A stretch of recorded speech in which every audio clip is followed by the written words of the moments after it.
Hola equipo, buen día. El día de hoy vamos a hablar de contaminación de agua. Vamos a revisar algunos conceptos elementales antes de desarrollar algunos ejercicios de aplicación en el contexto de lo que sería la carga de contaminantes, tanto móviles como flujos, y además de eso, cómo podemos determinar a través de unos pequeños cálculos matemáticos la y el desarrollo de determinar la eficiencia del sistema de tratamiento de aguas residuales. Entonces, bueno, para ello, lo primero que deberíamos entender qué es calidad de agua, ya que esta está definida como cualquier límite que se fija de la variación o la alteración de la calidad tanto física, química, microbiológica, biológica del estado del agua, y que mediante bases científicas estas condiciones no generan efectos adversos cuando se genera su uso, ya sea para alguna actividad económica o ya sea para un consumo humano. Es decir, no hay unos límites estándar. En realidad, cada país, cada organización establece esa calidad del agua, establece esos umbrales o esas variaciones o alteraciones permitidas para el estado del agua en parámetros físicos, químicos o microbiológicos. Es decir, que depende en realidad bastante de las condiciones del agua, ¿cierto? Y además del uso que se le va a dar o el propósito que tendrá esa calidad del agua en un determinado momento de que sea utilizada por una actividad, ya sea económica o social.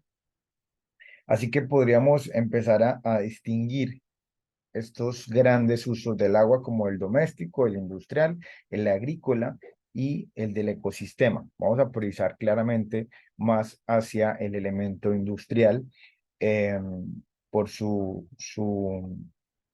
necesidad para este curso. Entonces, lo primero, hay que aclarar que cada una de estas actividades requiere unas condiciones diferentes. Una cosa es para tener consumo de agua, otra cosa es para usarla dentro de lo que serían actividades de pronto de la casa, y ya hablar de elementos industriales o agrícolas o del mismo ecosistema, pues ya los requerimientos de acuerdo al parámetro pues pueden variar bastante. Entonces, bueno, lo importante es entender que esa variación entonces va a estar sujeta al uso del agua y también al tipo de agua que nosotros estamos o tenemos a disposición para hacer la extracción. Y para ello es fundamental entonces que esa variación tenga una medición constante, y para eso aparecen los sistemas de control de monitoreos, que lo que hacen es determinar a través del componente biótico o abiótico del agua cómo éste se está comportando.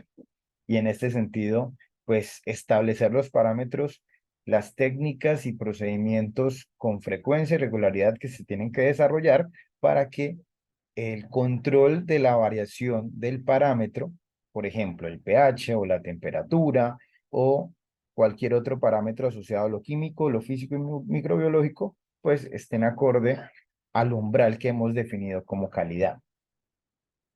Así que bueno, vamos a entender que la clasificación del agua podría darse en agua dulce y agua salubre o salada, que es que tiene un porcentaje de la concentración en su composición de sales.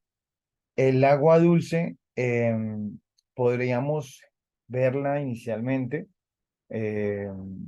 o principalmente mejor asociado al agua natural de la fuente hídrica superficial, asociado a todos los cuerpos de agua, como los lagos, los ríos, los caños, las quebradas, las aguas costeras o las aguas de transición, que son estas que van o van a llegar por ahí a asociarse a ser de agua dulce a agua mar, ¿sí? O sea, digamos que a eso se le llama aguas de transición. También podríamos pensar en el agua que está contenida en un estado sólido del agua en el mundo, que son los glaciares, y que además en realidad son una gran porción. Más del 90% del agua dulce en el mundo está contenida en los glaciares. Listo, en el polo sur y polo norte principalmente.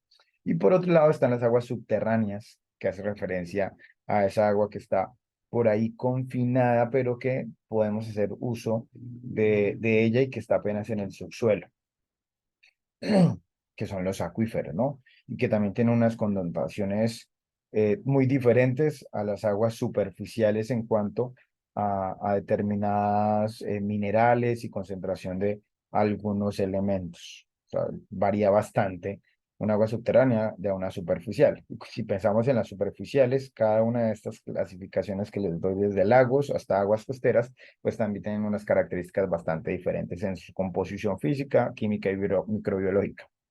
Ahora, aparte de la salada y la dulce, y si la pensamos desde una clasificación natural, tenemos también las fuentes de agua superficiales o artificiales que, em, eh, como por ejemplo, podemos hablar de este desierto o ese oasis que está en Perú, ¿cierto? En donde recrean básicamente una fuente de agua, pero que pues es algo construido por el hombre, ¿no?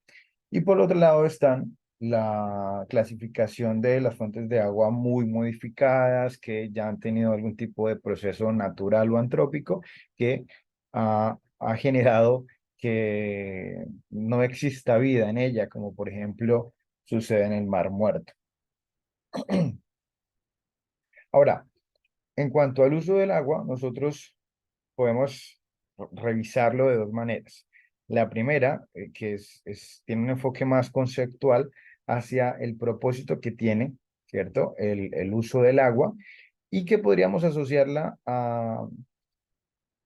al uso del agua fuera del curso de agua, es decir, cuando extraemos de alguna fuente de agua de las que mencioné anteriormente y le damos algún propósito de uso, a eso se le llama uso fuera del curso del agua, porque lo extraemos de su cauce o de su curso natural.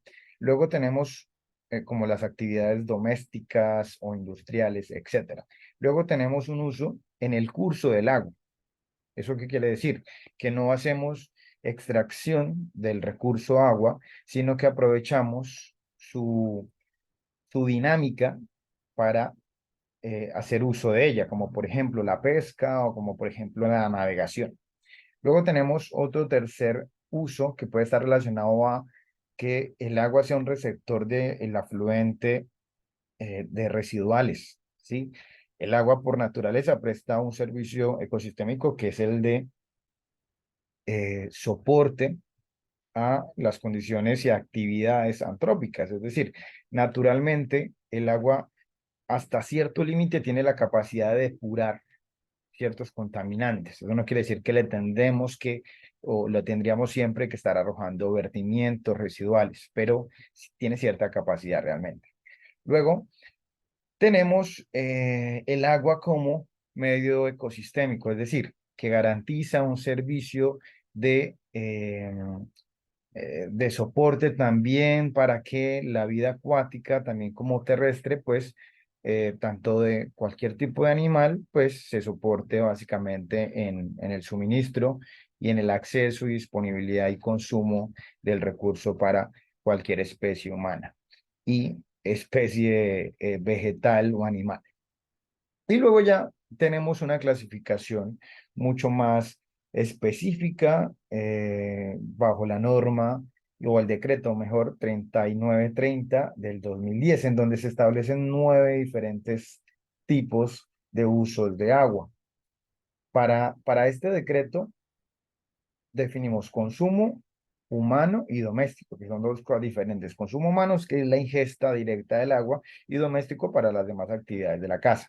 Luego, para la preservación de flora y fauna, que está muy asociado con lo que habíamos mencionado del medio ecosistémico. Luego hablamos del sector agrícola, pecuario, recreativo, todo asociado al turismo, la industria, hacia lo estético, cuando hablamos también del paisajismo, por ejemplo. Luego está la pesca, la acuicultura, la navegación y transporte acuático, que responde mucho a esta clasificación en el curso del agua. ¿Cierto? Bastante interesante este decreto para revisar quien está interesado en profundizar en estos temas de uso del agua. Ahora, ¿Qué parámetros de calidad deberíamos tener presentes para hacer el control y monitoreo de la calidad del agua? Están por un lado los físicos, que está turbiedades, conductividad, color aparente, el sabor, el olor. Los químicos como el DQO, el oxígeno disuelto, la dureza, el pH, el nitrógeno y el fósforo, que son básicamente elementos fundamentales para poder analizar esos ciclos, tanto del fósforo como del nitrógeno. Y cuando hablamos de parámetros biológicos, pues hacemos referencia, por un lado, a revisar elementos micros como bacterias o hongos, y de pronto macros como elementos de peces y macroinvertebrados. Se puede analizar la calidad del agua conociendo la geomorfología y la estructura de ciertos eh, insectos o de las especies. Sí, si se ve una modificación, una mutación rara en esta estructura de estos animales, pues uno claramente puede identificar si el agua en donde se está llevando este tipo de especies es buena o es mala. El monitoreo del agua, entonces, tiene que estar establecido principalmente por la resolución 2115 del 2017, que plantea para todas las matrices de agua, cuerpos de agua que hemos mencionado acá, como los procedimientos que se deberían llevar a cabo para poder establecer y determinar cómo están los parámetros de calidad de agua, de acuerdo a lo que se debería establecer como exigencia. Para ello, se establecen muestreos puntuales, compuestos y muestras integrales. Es decir, cuando uno va a hacer el muestreo del agua, ¿cierto? En un punto o en un vertimiento, pues requiere de ciertas condiciones importantes para poder eh, indicar qué está sucediendo y cuándo está sucediendo. Entonces, cuando uno hace una muestra puntual, pues uno va a un lugar determinado y va y toma la muestra, por ejemplo, en un día, y allí luego analiza eh, in situ, ahí mismo en el lugar, las muestras de calidad de agua, o si no, hace una muestra compuesta que indica que va a analizar el promedio de determinados parámetros en diferentes momentos del día, ¿sí? Es decir, una cosa es en la mañana, otra cosa es en la tarde, otra cosa es en la noche. Entonces establecen algunos rangos de, mm, de elementos, como por ejemplo el aumento del caudal, que influye mucho sobre la concentración de las cargas contaminantes, etcétera. Y luego está una muestra integral, que es una mezcla, pues básicamente, de puntos diferentes. Entonces uno lo que hace, como por ejemplo, es ir a diferentes tramos del río, tomar la muestra y mirar cómo se comporta eventualmente un parámetro allí. Importante que se desarrolle blancos, que se desarrollen testigos y que exista por sobre todo una muy buena preservación de estas muestras de agua para que no se contaminen y que eventualmente el resultado pues se vea afectado. Los blancos y los testigos pues son básicamente eh, a los que no se les agregan algunos elementos, digamos, de conservación o preservación para ver qué sucede con esas muestras. Y luego están básicamente los testigos, que son los a los que se les aplica algunas técnicas para saber si hay o no un comportamiento de degradación en esas muestras de agua. Ahora, la contaminación del agua, entonces, la vamos a asociar a cualquier introducción de una sustancia en el agua que, cuando están allí, lo que hacen es que se superan esos umbrales o esos límites de las características que se han definido como calidad de agua, tanto para los parámetros químicos, físicos y biológicos, pero que cuando se superan hay un riesgo a la salud, ¿cierto? Hay un riesgo eh, por un tema de que ya no podemos hacer uso de ello para alguna actividad necesaria, ¿cierto? Como por ejemplo la producción industrial o la agrícola o la pecuaria, o que no la podemos consumir, claramente porque tendría algún tipo de potencial riesgo a la salud. Entonces, importante que la contaminación la entendamos no solamente por el hecho de que el agua no pueda ser consumida, sino que tampoco pueda ser usada en cualquier tipo de actividad. Entonces, uno podría decir, bueno, y lo que vamos a estudiar acá eh, con casos de aplicación será básicamente lo que sucede con ese vertimiento, con ese retorno de los caudales de agua luego es que son usados por la población, tanto en las actividades domésticas como en las industriales, como en las pecuarias y también como en el sector agrícola, porque son fundamentales entender ese retorno. Entonces, hacemos la extracción del agua, la usamos y luego la devolvemos, pero esa devolución del agua no está en las mismas concentraciones ni en los mismos límites de los parámetros que establecimos como calidad de agua. Claramente van a cambiar un montón. Entonces, adicional a ello, pues también hay muchas otras causas de la contaminación del agua. Aquí pongo un ejemplo para que entendamos que esto se debe ver de una manera más sistémica y más compleja. Por ejemplo, si pensamos en la pérdida de cobertura, ¿cierto?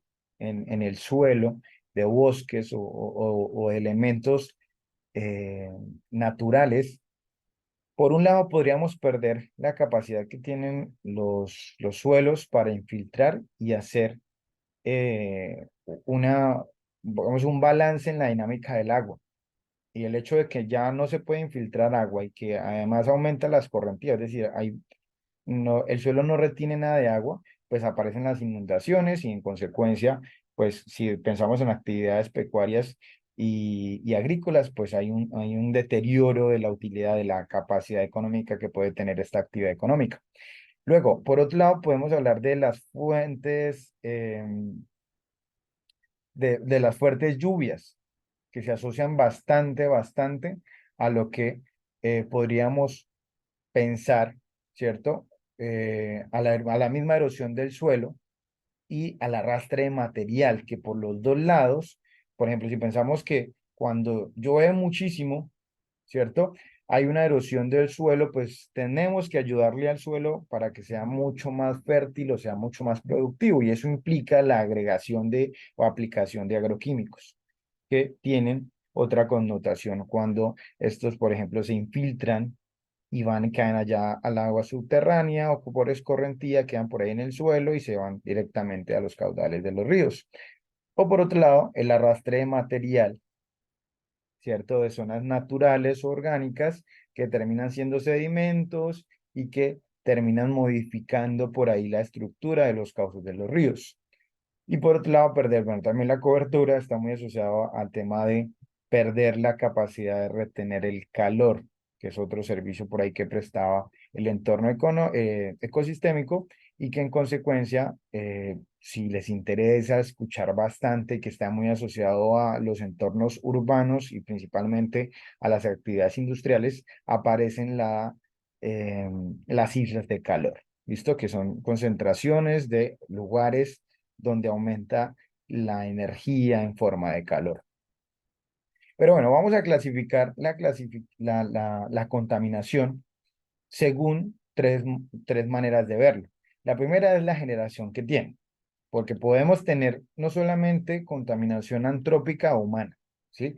Que son básicamente impurezas o excesos de algún tipo de producto que se utiliza cuando tenemos algún tipo de necesidad o requerimiento en una actividad económica o también en una actividad doméstica. Y allí es donde aparecen los vertimientos y todo lo que, vuelvo y digo, son excesos de la actividad que hemos desarrollado desde la economía, principalmente, ¿no? Por otro lado, también hay impurezas naturales, es decir, los excesos, por ejemplo, de material orgánico por la muerte de,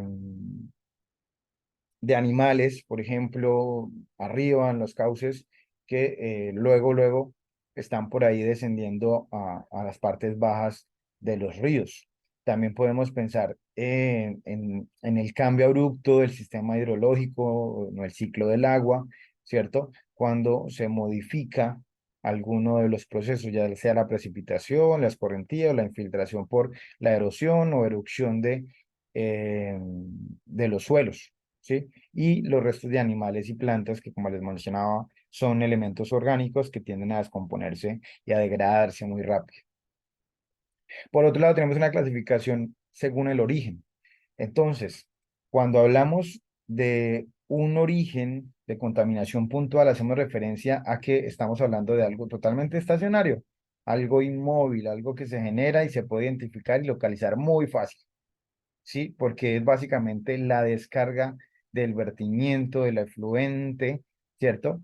Que aparece de alguna tubería, principalmente son todo lo que asociamos a los vertimientos industriales o domésticos. Y luego están los orígenes difusos o la contaminación difusa, que hace referencia a que, pues claramente en el agua se identifica un cambio, por ejemplo, de color, de olor o de algún otro parámetro de calidad, pero no es claro de dónde viene el foco emisor, de dónde se está generando, quién es o qué puede ser el origen de ello.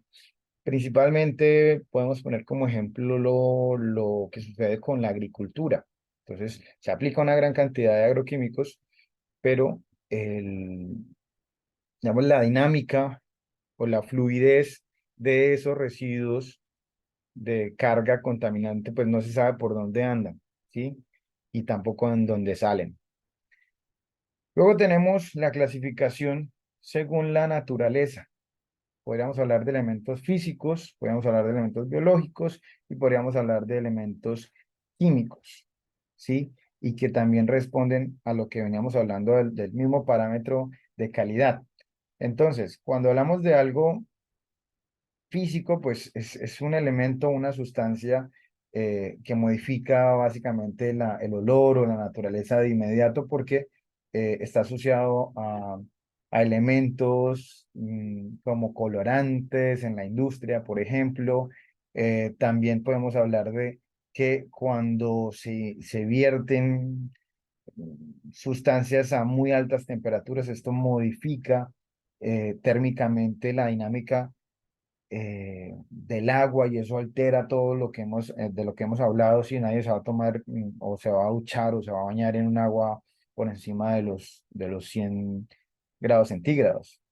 Luego tenemos por naturaleza química, que hace referencia a estos contaminantes y elementos que pueden persistir bastante en cualquier, en cualquier ambiente en realidad, que como los metales pesados, ¿no? Y los elementos biológicos que hacen referencia básicamente a organismos o a patógenos que pueden aumentar, ¿cierto? Exponencialmente el número de la población de este tipo de elementos y que en gran cantidad pues sí generan un gran desequilibrio en el ecosistema. Ahora, ¿qué efectos podríamos encontrar? Por un lado, la naturaleza del contaminante pues puede generar elementos de toxicidad, de persistencia y además pueden ser bioacumulativos en el cuerpo, con el cuerpo, como sucede por ejemplo con esto que ahora llaman los microplásticos, ¿no? Entonces, es un elemento que puede pasar de una especie a otra. Además, son bastante complicados cuando hablamos de que estos contaminantes llegan, por ejemplo, a ser consumidos o a tener algún uso dentro de la actividad doméstica o industrial. Y por otro lado, la contaminación como efecto dentro de los cuerpos de agua o las fuentes de agua, pues son que pueden cambiar bastante la dinámica tanto hidroquímica, hidrogeomorfológica, también biológica. Entonces todo se altera y en consecuencia ya tendríamos problemas tanto para redefinir la contaminación del agua según su uso y según su origen. Podemos pensar en un modelo mental. ¿Sí? Como para ya ir cerrando este pedacito de tema conceptual y lo que podemos entonces entender como modelo de lo que vamos a analizar de contaminación del agua es que siempre van a ingresar a la producción industrial, por ejemplo, muchos elementos como el aire, los combustibles, la materia prima, todos los insumos, la energía y básicamente el agua. Sin estos elementos no hay ningún tipo de actividad económica.